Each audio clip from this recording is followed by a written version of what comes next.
Hello students, स्वागत है आप सभी का फिकमोंग साइंस एकेडमी के यूट्यूब चैनल पर। तो जैसा कि हमारा सैनिक स्कूल का बैच जो चला हुआ है उसी को शुरू करते हुए आज सीखते हैं कुछ नया। तो जो हमारा आज का टॉपिक होगा वो होगा यूनियन एग्जीक्यूटिव। जो हमारा आज का टॉपिक है वो है यूनियन एग्जीक्यूटिव। अब एग्जीक्यूटिव होता क्या है? तो यूनियन एग्जीक्यूटिव का मतलब हुआ, इसका डेफिनेशन देखो मैंने लिखा हुआ है, is a branch of government accountable for implementation होता है मतलब काम करना, उसको बनाए रखना। Implementation law and policies legislated by the legislature. कि क्या हुआ, जो हमारी लेजिस्लेचर का मतलब है कि हमारी जो पार्लियामेंट है जो रूल्स बनाती है, उसने जो भी रूल बनाए हुए हैं, जो भी उसने नया लॉ बनाया है, उस लॉ को, उस पॉलिसी को, जो भी नई पॉलिसी बनाई है उसको मेंटेन रखना, उसको फॉलो कराना, वो जो ब्रांच है उसको बोला जाता है यूनियन एग्जीक्यूटिव।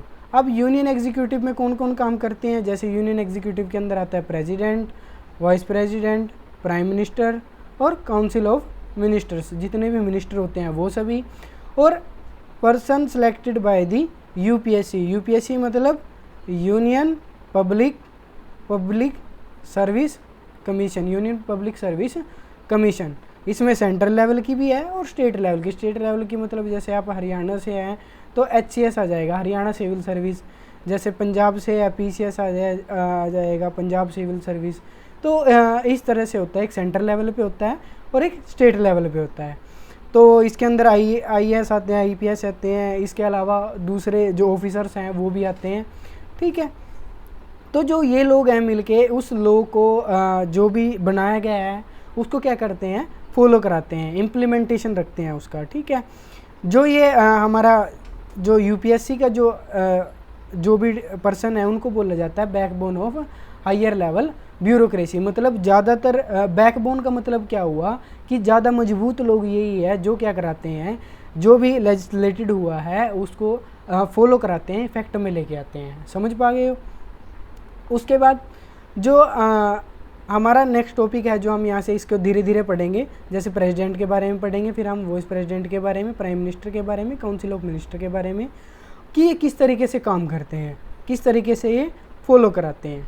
तो जो हमारा जो सबसे पहला पॉइंट है वो है हमारा द प्रेसिडेंट। प्रेसिडेंट क्या होता है, कैसे काम करता है, कैसा होता है वो? ठीक है, तो जो प्रेसिडेंट है वो है फर्स्ट सिटीजन ऑफ इंडिया। आप शुरू से पढ़ते आए हैं कि प्रेसिडेंट को क्या बोला जाता है, first citizen of India. India का फर्स्ट सिटीजन है ये। उसके बाद एक्सरसाइज ऑन नॉमिनल पावर्स, मतलब क्या है, इसके पास कुछ पावर्स हैं जिनका ये क्या करता है, यूज़ करता है। क्या करता है? यूज़ करता है। उसके बाद जो भी कंट्री की मेजर पॉलिसीज़ होती हैं, जो भी डिसीजंस होते हैं वो किसके ऑर्डर से निकलते हैं, प्रेसिडेंट के नेम से निकलते हैं। किसके ऑर्डर से, किसके नेम से निकलते हैं? प्रेसिडेंट के नेम से वो निकलते हैं। जो प्रेसिडेंट है जो उसका इलेक्शन प्रोसेस है वो है इनडायरेक्ट इलेक्शन प्रोसेस। दो तरह की प्रोसेस होती हैं, एक तो होता है डायरेक्ट इलेक्शन प्रोसेस होता है और एक होता है इनडायरेक्ट। अब इन दोनों में क्या फ़र्क है? जो डायरेक्ट इलेक्शन प्रोसेस है, डायरेक्ट इलेक्शन प्रोसेस में क्या होता है, हम लोग वोटिंग करते हैं। क्या करते हैं उसमें? जो सिटीजन्स हैं वो लोग वोटिंग करते हैं। और जो इनडायरेक्ट इलेक्शन प्रोसेस है, इनडायरेक्ट इलेक्शन प्रोसेस में हम लोग वोट नहीं करते। इनडायरेक्ट इलेक्शन प्रोसेस में एमपीज़ और एमएलए वोट करते हैं। कौन वोट करते हैं? एमपी और एमएलए। समझ गए? जैसे मैंने लिखता है president elected by MP and MLA, उसमें एमपी और एमएलए वोट करेंगे। समझ गए? उसके बाद प्रेसिडेंट, अगर जो प्रेसिडेंट है वो काम क्या करता है, जो हमारा प्रेसिडेंट है, president appoint all major head. All major head का हेड होता है एक मतलब मुखिया, हेड मतलब जो सबसे बड़ा है, ऊपर है। तो वो क्या करता है? Chief justice. चीफ जस्टिस मतलब जो मेन जज होता है, चीफ जस्टिस। चीफ जस्टिस कहाँ का? सुप्रीम कोर्ट का और हाई कोर्ट का। सुप्रीम कोर्ट और हाई कोर्ट। और दूसरे जजिस, चीफ जस्टिस के साथ दूसरे जज जो काम करते हैं सुप्रीम कोर्ट के और हाई कोर्ट के, उनको क्या करता है? इलेक्ट करता है, अपॉइंट करता है। उसके बाद गवर्नर ऑफ स्टेट, जैसे कि आप सबको पता है कि स्टेट्स के गवर्नर होते हैं। जैसे कंट्री का प्रेसिडेंट होता है, ऐसे स्टेट का गवर्नर होते हैं। तो जो गवर्नर्स हैं उनको भी कौन अपॉइंट करता है? प्रेसिडेंट अपॉइंट करता है। इसके अलावा हेड ऑफ इलेक्शन कमीशन, जो हमारी कंट्री के अंदर क्या कराता है? इलेक्शन कराता है, तो उसको क्या बोलते हैं? इलेक्शन कमीशन बोलते हैं। इलेक्शन कमीशन के का जो भी हेड होगा उसको कौन अपॉइंट करेगा? प्रेसिडेंट अपॉइंट करेगा। Supreme commander of defence forces, defence forces मतलब आर्मी, नेवी, एयरफोर्स, इनके जो हेड होते हैं, डिफेंस फोर्सेस का जो सुप्रीम कमांडर होता है वो होता है प्रेसिडेंट, और इनके जो हेड है उनको कौन अपॉइंट करता है? उनको भी प्रेसिडेंट अपॉइंट करता है। इसके अलावा कंट्री के अंदर और भी बहुत सारे ब्रांचेस है, जैसे CID हो गया, CBI हो गया, ठीक है, UPSC हो गया। जो इन सब के जो हेड होते हैं, जो मेजर हेड होते हैं, उनको भी कौन अपॉइंट करता है? प्रेसिडेंट अपॉइंट करता है। समझ गए हो? इसके अलावा पॉइंट नंबर 6 की बात करते हैं। President has veto power. Veto power जैसे यूनाइटेड नेशन में सुना होगा वीटो पावर, एक वर्ड यहाँ पे भी वही सेम यूज़ हो, वीटो पावर। वीटो पावर का मतलब पॉकेट वीटो, मतलब प्रेसिडेंट के पास एक ऐसी पावर है जिसमें वो क्या करता है? रिफ्यूज़ टू गिव हिज और हर एसेंट ऑन एनी बिल। अगर उसने कोई भी बिल पास किया है, उस बिल के अंदर वो चेंज करना चाहे या मतलब उसको कुछ उसको कुछ महसूस हो रहा है कि उसमें कुछ गलत है, उसमें चेंज करना चाहे, उसको रोकना चाहे, तो वो क्या करता है?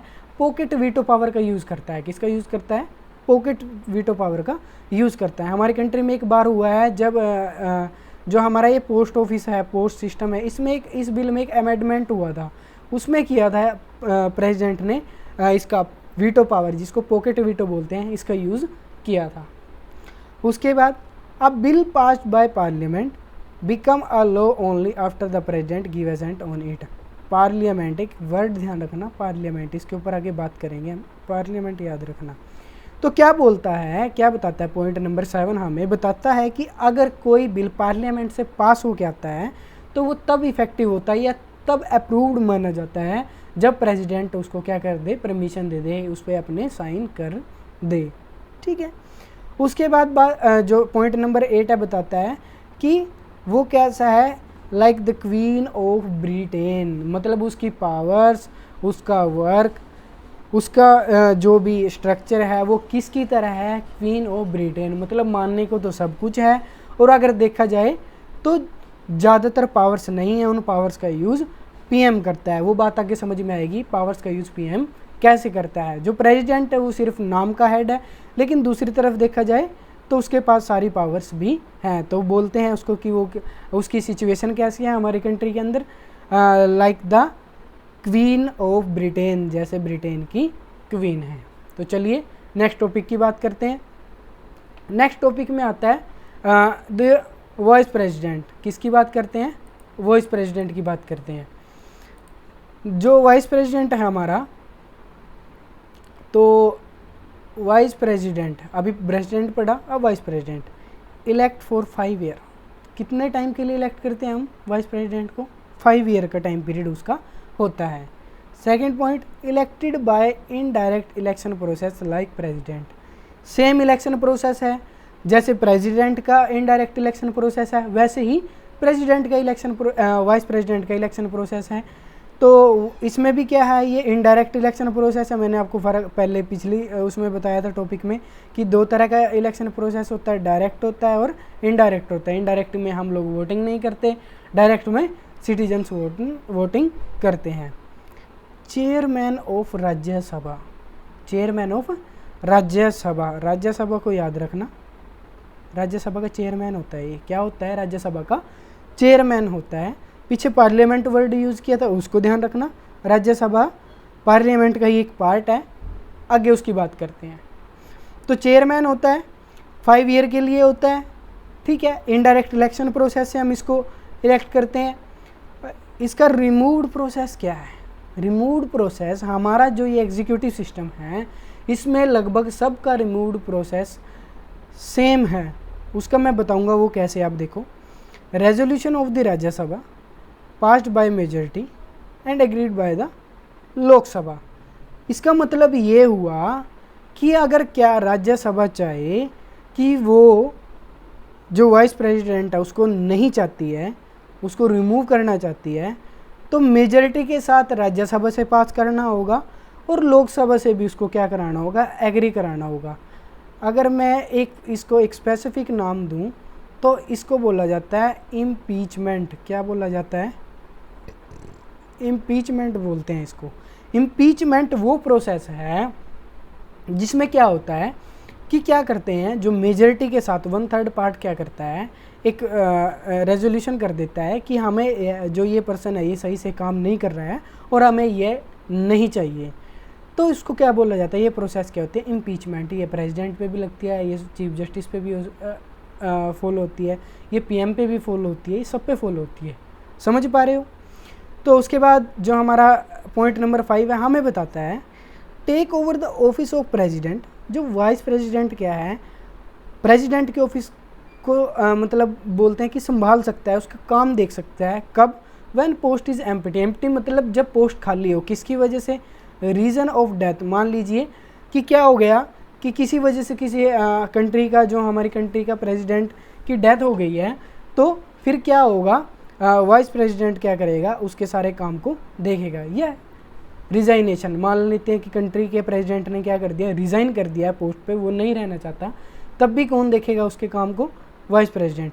या फिर ये वर्ड आ गया दोबारा जो मैंने आपको अभी समझाया, इम्पीचमेंट, कि मान लेते हैं प्रेसिडेंट को रिमूव कर दिया गया है। प्रेसिडेंट की बात कर रहा हूँ, किसको रिमूव कर दिया गया है, प्रेसिडेंट को रिमूव कर दिया गया है, तो उसकी जगह कौन काम करेगा, वाइस प्रेसिडेंट। कौन काम करेगा उसकी जगह, वाइस प्रेसिडेंट काम करेगा। ठीक है, तो इम्पीचमेंट का भी प्रोसेस में बता दिया है कि अगर 1/3 जो पार्ट है हमारा पार्लियामेंट का क्या कर देता है कि बोल देता है कि हमें जो ये हमारा जो लीडर है ये काम सही से नहीं कर रहा है, प्रेसिडेंट काम सही से नहीं कर रहा है, वाइस प्रेसिडेंट काम नहीं सही से नहीं कर रहा है, चीफ जस्टिस सही से नहीं कर रहा है, पीएम काम सही से नहीं कर रहा है, तो उसमें इम्पीचमेंट प्रोसेस में क्या करते हैं, सभी लोग मिलकर उसको मना कर देते हैं। 1/3 पार्ट यानी कि उससे उसको पास कर दिया जाता है बिल को, और इम्पीचमेंट से उसको हटा दिया जाता है। समझ गए हो। तो आगे बात करते हैं नेक्स्ट पॉइंट की। तो प्रेसिडेंट हो गया, वाइस प्रेसिडेंट हो गया, अब बारी आती है किसकी, प्राइम मिनिस्टर की। किसकी बारी आती है, प्राइम मिनिस्टर। प्राइम मिनिस्टर की बात करते हैं। प्राइम मिनिस्टर को, जैसा कि आज कंट्री के प्राइम मिनिस्टर को सभी जानते ही हैं, हम नहीं पूरा मतलब लगभग बोल सकते हैं कि वर्ल्ड इनको जान चुका है। ठीक है, तो इनका नाम मेरे हिसाब से सबको पता ही होगा, अगर जिसको नहीं पता है तो प्लीज़ देख लें, ये ज़रूरी है। ठीक है, तो बात करते हैं क्या होता है, जो प्रेसिडेंट होता है हेड ऑफ गवर्नमेंट। जैसा कि आप लोग हर रोज़ देख भी रहे होंगे, न्यूज़ देखते हैं, पता लगता है कि क्या होता है, जो प्राइम मिनिस्टर होता है, पीएम होता है, वो क्या होता है, हेड होता है गवर्नमेंट का, और head council of minister. Council of minister का मतलब ये हुआ कि अपने साथ वो जिन मिनिस्टर्स को रखता है, जिन मिनिस्टर्स को डिपार्टमेंट देता है, उस डिपार्टमेंट में जो मिनिस्टर काम करते हैं, जो एक हम बोल सकते हैं जो उसकी टीम है, क्या है उसके साथ काम करने के लिए उसकी टीम, उसको क्या बोलते हैं, काउंसिल ऑफ मिनिस्टर। जैसे आपने देखा कि होम मिनिस्टर है अमित शाह जी, ठीक है, और जो डिफेंस मिनिस्टर हैं श्री रामनाथ वो तो हमारे प्रेसिडेंट है, श्री राजनाथ सिंह जी। तो इस तरह से क्या है, उसकी टीम है जो उसके साथ काम करती है।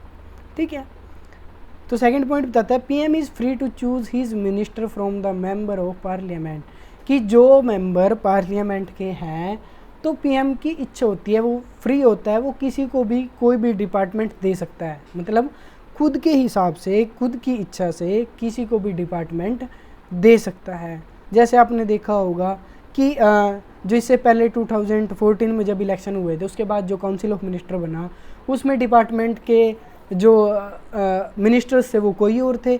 अब किसी डिपार्टमेंट के पास दूसरा मिनिस्टर आ गया, तो वो फ्री होता है कि खुद के हिसाब से मिनिस्टर को डिपार्टमेंट अलॉट कराता है, उनको चेंज करता है और उनको हटा भी सकता है।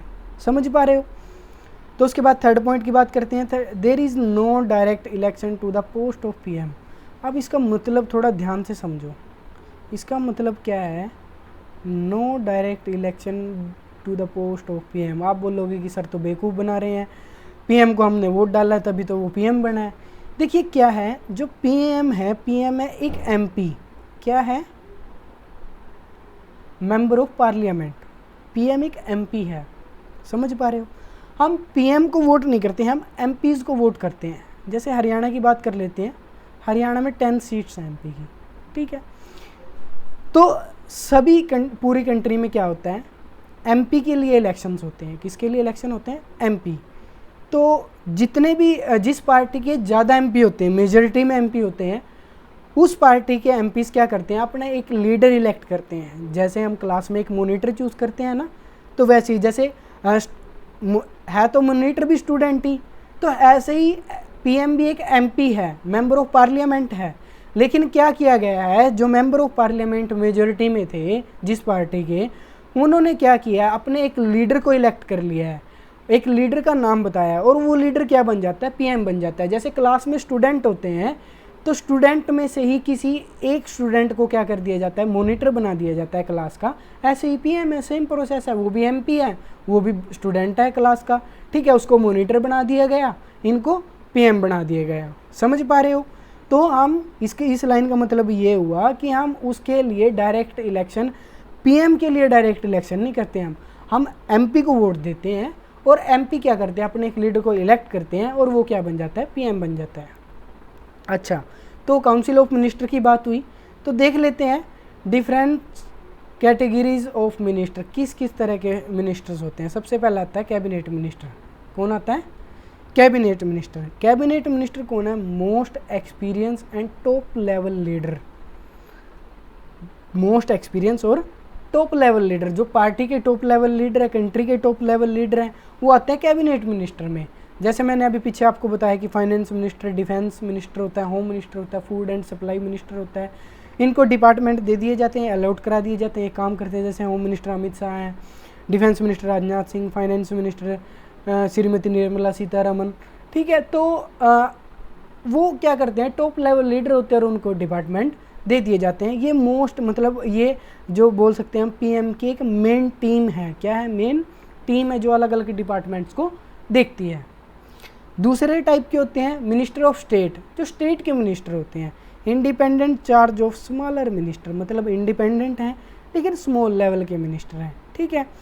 Do not participate in cabinet meeting, वो किस में पार्टिसिपेट नहीं करते, कैबिनेट की मीटिंग में उनको नहीं बुलाया जाता, वो पार्टिसिपेट नहीं करते। लेकिन हाँ, अगर उनको स्पेशली इनवाइट किया गया है किसी मुद्दे पे, किसी भी टॉपिक पे, किसी भी प्रोपेगेंडा पे, अगर उनको स्पेशली इनवाइट किया गया है कि आपको कैबिनेट की मीटिंग में आना होगा, तब वो मीटिंग में क्या कर जाते हैं, पार्टिसिपेट करते हैं। अदरवाइज़ वो मीटिंग में पार्टिसिपेट नहीं करते। समझ पा रहे हो? तो चलिए, प्राइम मिनिस्टर समझ में आया। ये देखिए, जैसे मिनिस्टर्स की बात की थी मैंने, ये रहे जो ये मिनिस्टर्स हैं, इनमें अभी 2-3 या काफ़ी बड़ी टीम होती है इनकी, ठीक है, वो जो कंट्री में काम करते हैं। तो चलिए, उसके बाद मैंने आपको बोला था मैंने आपको बोला था कि 2 वर्ड ध्यान रखने हैं। पीछे एक टॉपिक पे बताया था, एक वर्ड बताया था, क्या बताया था? पार्लियामेंट। क्या बताया था? फिर एक वर्ड हाईलाइट किया था, राज्यसभा। समझ गए? तो जो ये जितना भी प्रोसेस हुआ है PM का इलेक्ट होने का, मेजॉरिटी में जो लोग आए हैं, ठीक है, या फिर कैसे MP MLA जो बात हुई थी कि MP और MLA प्रेसिडेंट के लिए वोट करेंगे, वाइस प्रेसिडेंट के लिए वोट करेंगे, वो सभी वो होता कैसे है, वो सभी समझो। देखो, अब क्या होता है कि एक लोकसभा हाउस है, एक राज्यसभा है। वैसे तो नाम सुना ही होगा, वरना नहीं सुना है तो समझ लीजिए कि हमारी कंट्री में जो पार्लियामेंट है वो 3 चीज़ों से मिलके बनी है, लोकसभा, राज्यसभा, और एक जो मैंने आपको सबसे पहले बताया था, प्रेसिडेंट। 3 पार्ट होते हैं पार्लियामेंट के, 3 चीज़ें काम करती हैं। तो एक लोकसभा हाउस है। Member of Lok Sabha are direct elected by the eligible voters. हम क्या करते हैं, वोट करते हैं मेंबर्स को, लोकसभा के मेंबर्स को वोट करते हैं, और वो इलेक्ट होते हैं डायरेक्टली। कैसे? इलेक्शन प्रोसेस से। डायरेक्ट आ गया ना इसमें, इनडायरेक्ट तो नहीं आया। डायरेक्ट इलेक्शन प्रोसेस से हम उसको क्या करते हैं, इलेक्ट करते हैं। उसके बाद the period of Lok Sabha is 5 year.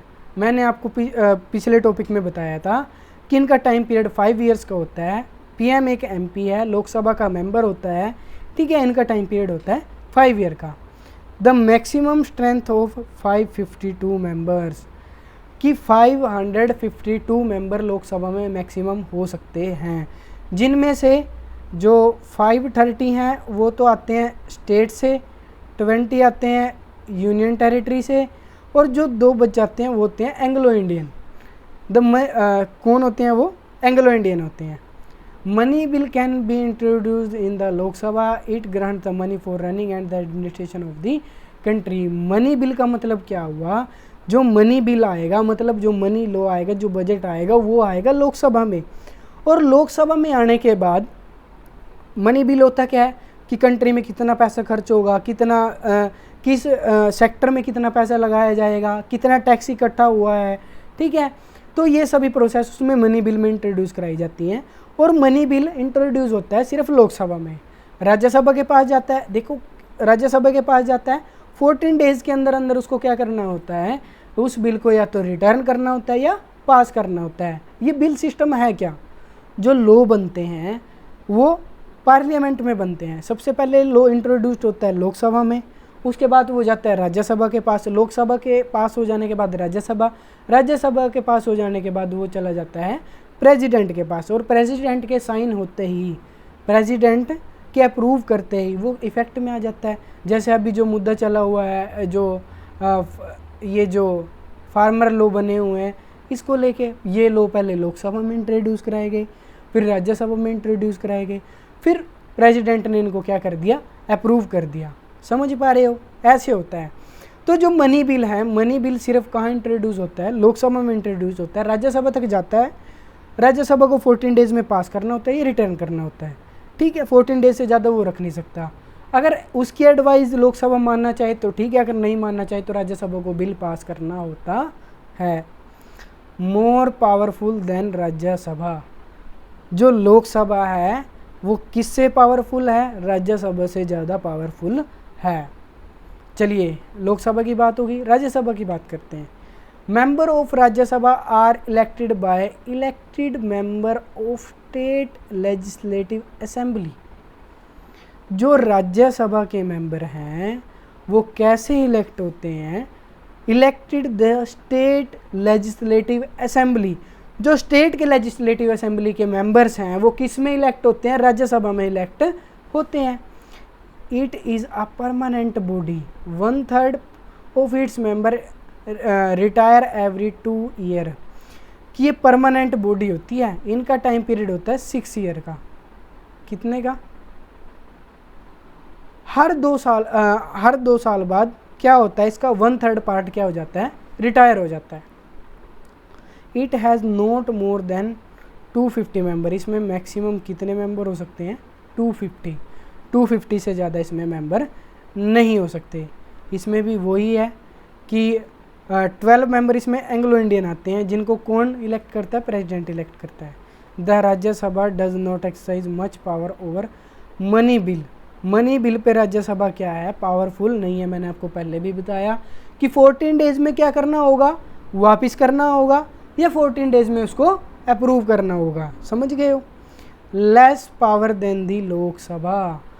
जैसा कि इसका लोकसभा का पिछला पॉइंट था कि ये ज़्यादा पावरफुल है, वैसे ही राज्यसभा क्या है? कम पावरफुल है। समझ पा रहे हो? उसको क्या करना पड़ता है? बिल अप्रूव करना होता है, बिल को पास करना होता है। तो ये था हमारा पूरा चैप्टर। एक बार दोबारा से रिवाइज कर लेते हैं। मैंने आपको क्या क्या बताया? मैंने आपको यूनियन एग्जीक्यूटिव के बारे में बताया। मैंने आपको बताया कि यूनियन एग्जीक्यूटिव होता क्या है। वो ब्रांच है, जो भी बिल पास किए गए हैं, जो भी लॉ बनाए गए हैं, उनको क्या क्या करना, उनको इफेक्ट में लेके आना, उनको फॉलो कराना। एग्जीक्यूटिव में बताया कि कौन कौन लोग होते हैं, president, vice president, prime minister बताया, काउंसिल ऑफ मिनिस्टर बताया। यूपीएससी के लोग बताया, जो बैकबोन है किसकी, ब्यूरोक्रेसी की, जो इन लॉ को इफेक्ट में लेके आती है, जो इनको क्या कराती है, फॉलो कराती है। उसके बाद हमने बात की प्रेसिडेंट के बारे में। इनडायरेक्ट इलेक्शन प्रोसेस बताया कि एमपी एमएलए इलेक्ट करते हैं, क्या क्या इसके पास पावर्स है, किन किन को ये इलेक्ट करता है। उसके बाद मैंने बताया वाइस प्रेसिडेंट के बारे में, कैसे काम करता है। उसके बाद मैंने बताया प्राइम मिनिस्टर और काउंसिल ऑफ मिनिस्टर के बारे में कि प्राइम मिनिस्टर हेड होता है, अपनी उसकी टीम होती है जिसको काउंसिल ऑफ मिनिस्टर बोला जाता है, किस तरीके से वो काम करता है। उसके बाद हमने बात की लोकसभा और राज्यसभा के बारे में। तो पूरा चैप्टर मैं समझता हूँ कि आपके समझ आ गया होगा। अगर चैप्टर में कोई भी डाउट रहता है तो आप मुझे कमेंट कर सकते हैं, मैं उसको सोल्व करूँगा। अगर आपको कोई भी मतलब इसके अलावा भी कोई क्वेश्चन आपके माइंड में आ रहा है तो आप पूछ सकते हैं, उसका आपको फुल टू आंसर मिलेगा। तो ये था हमारा आज का टॉपिक, यहीं पे ख़त्म होता है। तो चैनल को लाइक और सब्सक्राइब करना है, ठीक है, वीडियो को लाइक करना है। और ये वो लोग हैं जो पूरा वीडियो देखने के बाद भी चैनल को लाइक और सब्सक्राइब नहीं करते, वीडियो को लाइक नहीं करते और शेयर नहीं करते, तो रिक्वेस्ट रहेगा लाइक करना है, शेयर करना है, चैनल को सब्सक्राइब करना है। बहुत बहुत धन्यवाद।